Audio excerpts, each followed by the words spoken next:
Here from Create in Spain, and today I'm using Shortcut Slot 4 to design a box card file. I'm talking about one of those that looks like a cube with flaps. It doesn't have an actual base to it, it just has the sides and the flaps. And they can be really plain or they can be very, very elaborate. And what I want to do is show you how to easily construct the basics of the box so that you've got something that you can build on at a later date. So you can alter the flaps to look like anything you want them to look like, okay, without too much difficulty in wrecking your file in the process. Now, this is a page where I have put some basic design elements. I've got a truly horizontal line, a truly vertical line. If you don't know how to do those, look it up in the manual and you'll find out. I've not got the time to go through it in this video. I've got a true square, I've got an oval, and I've got a trapezoid. Again, all these shapes are very easy to do and you should be able to find out how to do those easy enough.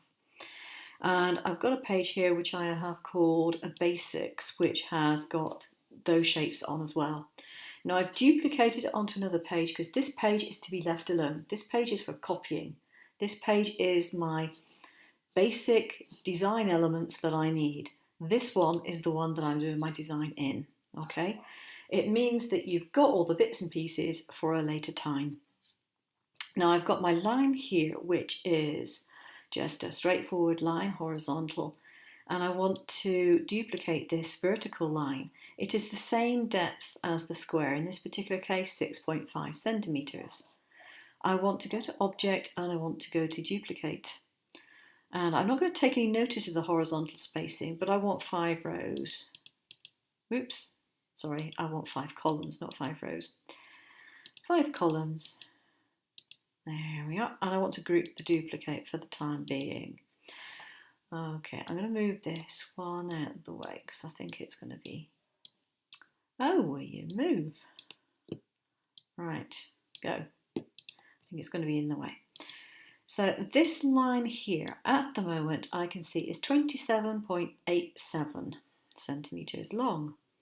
So I'm going to take this and I'm going to make that 27.87 as well, but I'm going to uncheck the keep proportions because I don't want it to be huge. Right, so I have those. I'm going to select everything there and I am going to align it to the top and I'm going to align it to the left. And that has perfectly lined up all those lines. Now I'm going to do something a little bit odd. I'm going to use my arrow keys and just move this out of the way. 2 arrow moves. 1, 2. There we go. Because now I want to take these and I want to ungroup them because I actually don't want this line here. I want to take that out altogether. I deleted it. And now I'm going to take that and I'm going to move it down 2 arrows and it'll be exactly where it was before. I'm going to put a line around the entire lot and I'm going to group it. And I'm going to go to my layers pane and I'm going to double click on the group. And you don't need to do this too fast. If you do it too fast, the box that is going to come up won't come up. So 1, 2, wait a second and the box will come up. And I can type a name for that. I'm going to go put score lines in there and just save it. So those are grouped as they are. Now for the actual main body of the box, I want to do a really, really fancy one. And I'm not going to bother duplicating all this lot because I've got the duplicate on my basics page, okay? So I can use this and it doesn't matter if I destroy it in any way. I'm going to do, first of all, an interior offset on this one. So I'm going to go to shadow layer and I'm going to go to inset. Move it out of the way to see how far it goes. Okay, that's inset enough for me and I'm going to do that. I'm going to take that out of there and I'm going to take the colour out of this as well. I don't want any colour in there. Alright. Now this one here, I am going to line up with this. And you can see it is a little bit narrower than the square itself, okay, which is as I want it to be. And there is a reason I want it to be a bit narrower. So I'm going to take that one. I'm going to take one of these little shapes that came out of the library. I'm going to put it there. I'm going to click on the oval and I'm going to go to path and go object to path, and that makes that oval a path rather than an object. I am now going to select all of it, go to effects, go to object on path, and the menu comes up. And it's worthwhile taking some time to play with this, but I'm not doing a lesson on object to path at the moment. This is simply a tool that I'm using. And I want my thing to fill the path, and I want my auto preview, put on. So that is what I would get by filling the path. And I want it to stretch to the path length. No, not really. Okay. Spacing, I want a little less space in there because I actually want those to overlap. Okay, and I want to weld it together. And I want to click OK. So I have now my inner shape and I have my outer shape there, and I'm going to break that apart, and I'm going to take this bit out of there, and I have my bigger piece and I have all my holes and all the rest of it, which I don't actually want at the moment, and I'm going to make that narrow enough for my particular use. So I'm just going to take the colour out of this because I find it really irritating having it filled with a colour. I need to put a stroke colour on it. Whoops. And choose a black stroke colour. And we should be able to see that now. Yeah, there we go. And so I want that to be a little bit wider, I think. Okay, that'll do fine. And I can move this to the left or right depending on what effect I want. And with this, what I want to do now is to make sure it is properly centered horizontally. There we go. And then I go to path and I go to union, and that gives me my fancy edge. And now what I can do, if I want to, I can either use these on one of the insets. For example, I had an inset, and if I make my inset smaller again, we can see what, yeah, that would be round about right. So I could put this on the path and do something very similar and then do a cutout with that. So let's see what that's going to look like. I need to make that to object to path, and I need to put that on, but I think I need to make that a bit smaller now. And put that on there, select both, go up to effects, object on path, move this out of the way so I can see what I'm doing, put the preview on, and at this particular time I think I'm just going to do a count. So, okay, cancel this out. This one needs to be on the front. If it's not in front, it won't go to the path. Okay, let's try again. And preview. No, it's still not saying it's on the path. Now, let's check that this was made path. Right, object to path should be, put that on, come here, little thing. Right, okay, now, effects, object on path, and it should do it this time. Third time lucky. Okay.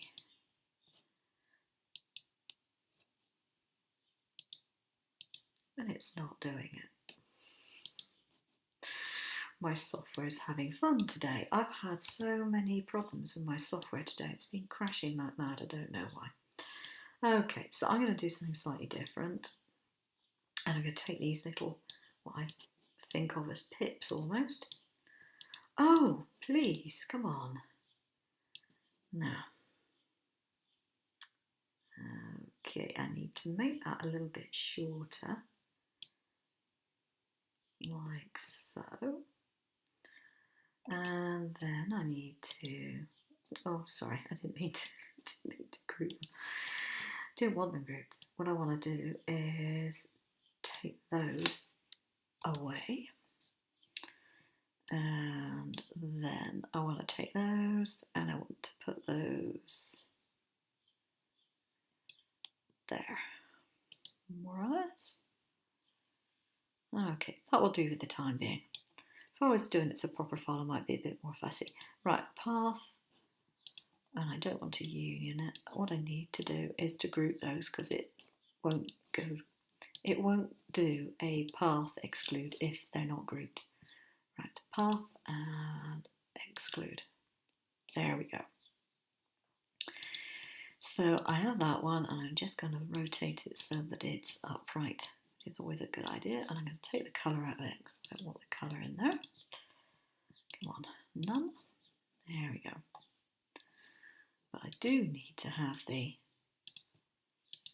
colour on the line. Okay, there we go, that shows up now.